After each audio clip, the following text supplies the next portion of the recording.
75 के बाद इस देश का युवा सड़कों पर निकला और उन्होंने इस बात का एहसास कराया कि हमारे कानून कमजोर हैं, हमारे कानून नाकाफी है महिलाओं को सुरक्षा देने के लिए, तुरंत सरकार जागी और जस्टिस वर्मा आयोग बिठाया गया। 80,000 दिल्ली के जागरूक नागरिकों ने अपने सुझाव दिए और कानून में बदलाव करके दिखाया। इसका श्रेय मैं इस दिल्ली की तमाम युवाओं और जनता को देती हूं। चलिए ठीक है, लेकिन मुझे अच्छी तरीके से याद है कि तब ना कोई कांग्रेस का नेता उनसे मिलने आया था, राहुल गांधी वो नहीं आए थे, और ना ही कोई ऑपोजिशन से आया था, ना ही कोई ऑपोजिशन से आया था। वो जितने लोग सड़क पे आंदोलन कर रहे थे वो आम लोग थे। हालांकि आम लोग जब मैं कहता हूं तो आजकल टोपियों की चर्चा हो जाती है, उनका प्रचार हो जाता है। वो जनरल पब्लिक थे, वो युवा थे। लेकिन आप ईमानदारी से पूछ लीजिएगा और अपने घर में भी पूछ लीजिएगा, पॉलिटिकल पार्टीज और नेताओं से लोगों का भरोसा उठा है। जब लोगों को अपनी सुरक्षा के लिए खुद सड़कों पर आकर ये बताना पड़ेगा कि अब हमें ये कानून बना कर दीजिए, 80,000 लोग अब हम सड़कों पर हैं और हम चाहते हैं कि आप चेंज करिए, तो क्या सरकार हमने बैठने के लिए चुनी थी? क्या सरकार के अपने खुद के कुछ नैतिक एथिक्स नहीं है? क्या उनकी नैतिकता हमें ही बतानी पड़ेगी? इसी दिन के लिए हम वोट करते हैं। लेकिन जरा मुझे ये बताइए, बीजेपी के लोग, तमाम युवा लोग, वो कहां थे उस वक्त? कहां थे? क्या आपको याद है कि कोई भी पॉलिटिशियन उनकी तरफ से जो लोग थे, जरा पार्टियों से ऊपर उठ जाइए, दिल्ली के लोग हो जाइए, वरना हर बार वही नाइंसाफी आपके साथ होती रहेगी। क्या ये हाथ उठा के बताइए, क्या कोई भी पॉलिटिकल पार्टी, चाहे वो कांग्रेस हो, बीजेपी हो या कोई भी हो, क्या वो आवाज उठा पाई थी? क्या हाथ उठा के बताइए जी। As a student leader I was there in that protest. मैंने उस प्रोटेस्ट को खुद लीड किया है, खुद हम अपनी पार्टी की तरफ से वहां पर मौजूद थे। कोई बड़ा चेहरा, बीजेपी का कोई बड़ा चेहरा या किसी और पार्टी का कोई बड़ा चेहरा वहां पर था या नहीं था, इससे सरोकार तब होता है जब वहां पर जो आम जनता वहां पर आई थी उनके बीच का कोई आम आदमी निकल कर आता। हमें उस वक्त किसी बड़े चेहरे की जरूरत नहीं थी। जरा ये आम आदमी पार्टी से हैं, जरा ये बता दीजिए, दिल्ली में सेफ्टी सिक्योरिटी, और इस बार जो आंकड़े हैं वो ये बताते हैं कि यंग वोटर्स इस बार दिल्ली में जबरदस्त तरीके से होंगे और एक बड़ी भूमिका निभाने वाले हैं यंग वोटर्स। जब हम डेमोक्रेसी की बात करते हैं, लोकतंत्र की बात करते हैं, जब ये हमारा देश आज़ाद हुआ था अंग्रेज़ों से, तो हम डेमोक्रेसी इसलिए लाए थे कि जब बहुमत से कोई पार्टी जीतेगी तो जो ऑपोजिशन में बैठेगा वो उस पर एक चेक क्रिएट करेगा। लेकिन आजकल कोलिशन के दौर में ये जो सारा नेक्सस बन गया है, सारे लोग एक दूसरे की मदद कर रहे हैं, और इसमें चेक कौन लेकर आता? एक तो आम आदमी, सिविल सोसाइटी, और एक मीडिया, जिसे डेमोक्रेसी का, लोकतंत्र का चौथा स्तंभ माना जाता था।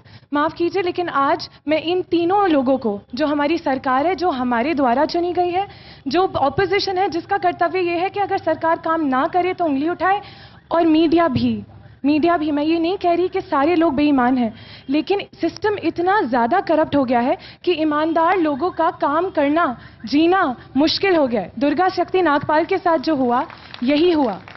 और मीडिया पे भी आपने सवाल उठाया, मैं वो दर्द समझ सकता हूं। अन्ना हजारे मूवमेंट में जो कवरेज अन्ना हजारे को मिला, अब आपकी पार्टी के लोग पूछते हैं कि आपके पीछे लेकर कैमरा हम लोग क्यों नहीं घूमते हैं? हम कवरेज की बात नहीं कर रहे, हम सिर्फ ये कह रहे हैं कि जो सच है और जो हम कर रहे हैं वो दिखाइए तो सही। आप दिखाई नहीं रहे, ये हम नहीं कह रहे। येलो जर्नलिज्म और ये सारी बातें ये हर नागरिक जानता है, तो मैं आप पे कोई उंगली उठाने के लिए नहीं। आप देखिए, मैं अक्सर कहता हूं, अपने प्रोग्राम में हमेशा कहता हूं, आप पब्लिक डोमेन में हैं तो हम भी पब्लिक डोमेन में हैं, और आपको पूरा अधिकार है हमारी आलोचना करने का, और आपकी तमाम आलोचनाएं हमारे सर आंखों पर। एक्चुअली आलोचनाएं कर करके ना हम थक गए, उंगली उठा उठा कर हम थक गए, इसलिए हमने ये बीड़ा अपने हाथ में उठाया है कि अब जो चेंज लानी है वो हम खुद लेकर आएंगे, मीडिया साथ दे या ना दे, क्योंकि जनता हमारे साथ है। चलिए, मैं आपके पास आ रहा हूं, लेकिन जरा एक देखते हैं, दिल्ली में कई सीटें हैं जो कांग्रेस आज तक कभी नहीं हारी, कुछ सीटें ऐसी हैं जो बीजेपी जिस पर कभी नहीं हारी। इस बार बहुत उलटफेर होने वाला है। और आपको एक चीज और बता दूं, तमाम दिल्ली को बताऊं, दिल्ली में अब तक जो चुनाव हुए 70 सीटों में 65 या 66 सीटें ऐसी रही हैं जिसमें जहां पर आइदर कांग्रेस वर्सेस बीजेपी या बीजेपी वर्सेस कांग्रेस का ही जोर रहा है या लड़ाई रही है। इस बार टोपियों की वजह से ट्रायंगुलर फाइट है, यानी त्रिकोणीय संघर्ष है। जरा उसमें बहुत उलटफेर हो रहा है। हम सीधा रुख करना चाहेंगे कंट्रोल रूम का। Over to you Mithilesh.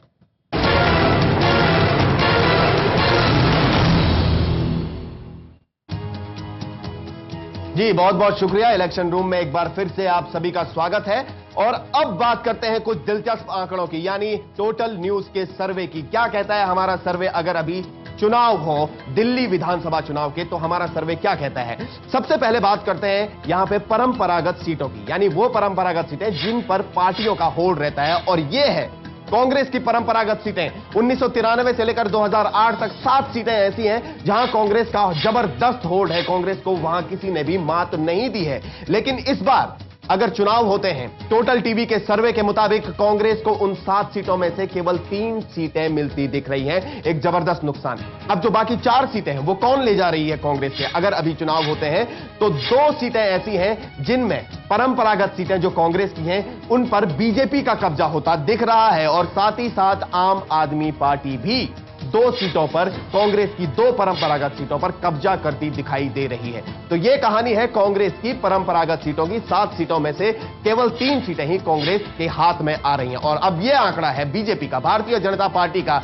Bharatiya Janata party के पास कुल मिलाकर 6 परंपरागत सीटें हैं। 6 सीटें ऐसी हैं जहां भारतीय जनता पार्टी 1993 से लेकर 2008 तक चुनाव नहीं हारी है। लेकिन इस बार अगर चुनाव हो तो टोटल न्यूज का सर्वे कहता है कि केवल 5 सीटें, 6 सीटों में से 5 सीटें ऐसी हैं बीजेपी की जिन पर उसका होल्ड रहेगा।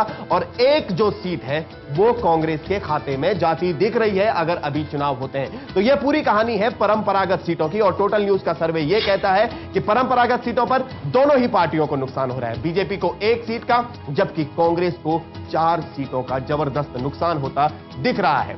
वापस चलते हैं मेगा शो। मिथिलेश, आपको दोबारा आपके पास आना चाहेंगे। और दिल्ली में कुल 12 रिजर्व सीट्स हैं, यानी सुरक्षित सीटें हैं। हमारा सर्वे क्या कहता है? और ये जो 12 सीटें हैं इन पर कांग्रेस का दबदबा है, इन पे कांग्रेस का जलवा है। जरा वापस एक बार फिर मिथिलेश के पास चलते हैं और जरा देखते हैं कि दिल्ली में जो 12 रिजर्व सीट्स हैं, हमारा सर्वे क्या कहता है, उस पर क्या स्थिति होने वाली है, कैसी तस्वीर बनेगी नवंबर पे। उसके बाद पैनलिस्ट के पास और ऑडियंस के पास भी आऊंगा। Over to you Mithilesh once again.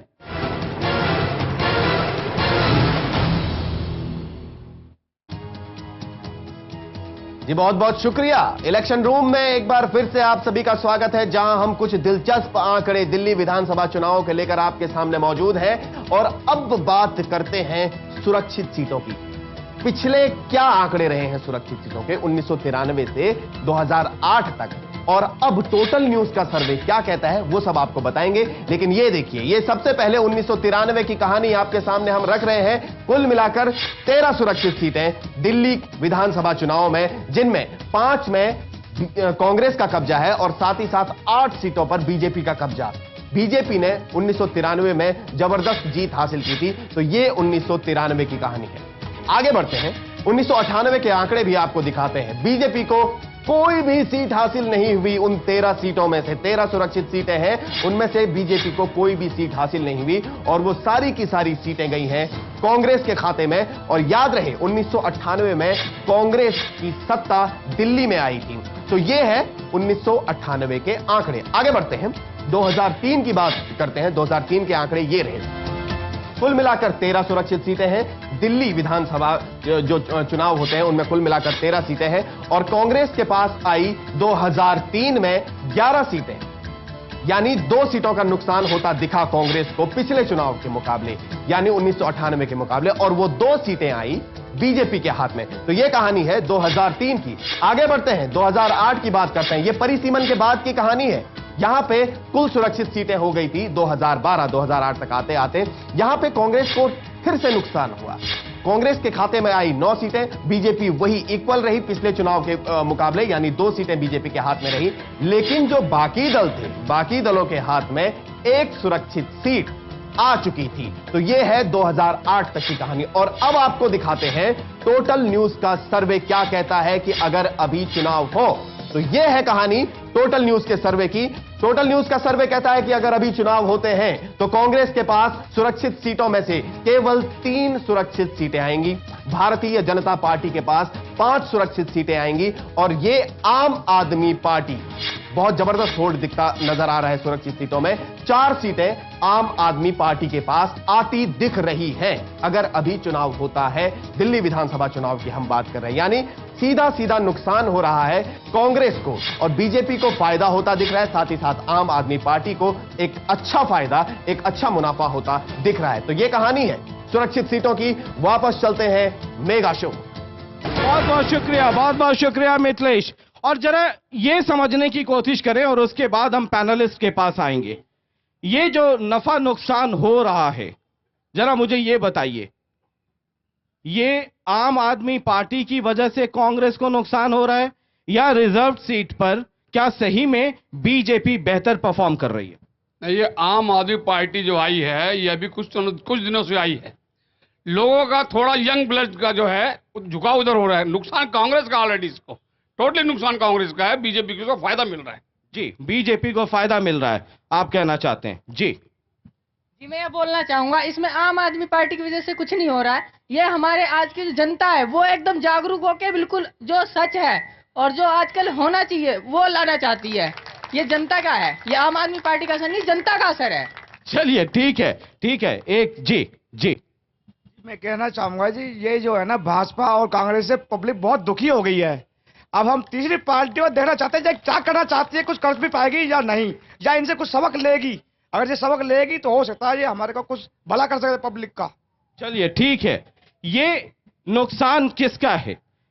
ये जो रिजर्व सीट पर दबदबा था कांग्रेस का वो घटता हुआ दिख रहा है। मेरा कहना यह है कि बीजेपी जो कांग्रेस पार्टी है ये बरसाती मेंढक की तरह जब चुनाव आते हैं जब भी अपनी घोषणा शुरू कर देते हैं। ये 15 साल से शासन कर रहे हैं, तो 15 साल से क्या कर रहे थे जो चुनाव? अच्छा, ये आपने खबर देखी है बीजेपी में कितना नारियल फुट रहा है आजकल? जो पार्किंग बनाने उसका भी उद्घाटन हो रहा है, वहां भी नारियल फुट रहा है। ये जनता है, सब जानती है। चलिए ठीक है। अलका, मैं आपके पास आना चाहूंगा। जी चलिए ठीक। तो ये छोड़ दीजिए सर। ये जो बदलाव आ रहा है ये जनता जो दुखी है उसकी वजह से है। जब तक डेंगू के मच्छरों के गड्ढे नहीं भरे जाएंगे डेंगू फैलेगा, चाहे आप कितना इंतजाम कर लो। और वो डेंगू का मच्छर जो है कांग्रेस को काट रहा है। अच्छा, ये कांग्रेस को भी काट रहा है और कहीं कहीं बीजेपी को भी काट रहा है। लेकिन इसकी सबसे बड़ी वजह ये है कि जब तक सेंसर बोर्ड को ये भ्रष्टाचार से नहीं निकालोगे, तो जब तक पिक्चरें हमारी सही नहीं बनेंगी, हमारी मर्यादाओं के अंदर नहीं बनेंगी, जब तक रेप नहीं रुक सकता, बलात्कार नहीं रुक सकता। पहले अपने भ्रष्टाचार को खत्म करो। आज आम आदमी पार्टी जो आ रही है उसकी वजह यही है, लोग वक्त त्रस्त हैं, इनसे परेशान हैं। आता हूं आपके पास आता हूं। अलका, ये 2 सर्वे रिपोर्ट्स आपने देखे। एक तो वो जो ट्रेडिशनल सीटें हैं वहां भी कांग्रेस को नुकसान, और रिजर्व सीटों पे कांग्रेस का दबदबा रहा है, वहां भी नुकसान होता हुआ दिख रहा है। देखिए, आपने कहा कांग्रेस की 7 परंपरागत सीट हैं जिसमें से वो 3 पर आ रही है और 2 बीजेपी और 2 आम पार्टी। हम 7 में से 3 पर आ रहे हैं, यानी कि हम 5 खो रहे हैं। अब ये देखिए, ये 5 वो विधायक हैं जो 20 साल विधायक रहे, और अगर कांग्रेस के हैं तो ये मान लीजिए वो 15 साल तक कांग्रेस सरकार के विधायक रहे। तो बिल्कुल मैं ये मान सकती हूं कि बहुत बड़ा जो है इन्हें, अगर इनके खुद के क्षेत्र में जिस पार्टी की सरकार उसके विधायक होते हुए अगर काम नहीं हुए तो कोई दो राय नहीं, उसका नुकसान डायरेक्ट हो सकता है इन विधायकों को। पर मुझे ये लगता है कि यहां जो नुकसान है उसकी भरपाई जो है वो दूसरी सीटों पर जरूर रहेगी। पर यहां पर आप देखिए 1993 में कांग्रेस के पास 5 सीटें थी जो अभी आकर जो है 2008 में 9 पर रुक गई। 5 से 9, यानी कि मैं लगती हूं कि वहां से आज तक भी देखें तो हमें इतना नुकसान कभी भी नहीं हुआ है। और अभी आप हमें 3 सीटें दे रहे हैं यहां पर, और 4 सीटें जो है, मतलब जो 3 दे रहे हैं कुछ ज्यादा दे दिया क्या हमने? ज्यादा कम की बात नहीं है, मैं ये कह रही हूं जो सीटें कांग्रेस से छीनकर भाजपा को जानी चाहिए थी वो आप पार्टी को आपका सर्वे दिखा रहा है, जो ये दिखाता है कि जो भी कांग्रेस के एंटी वोट है वो भाजपा को ना मिलकर वो आप पार्टी को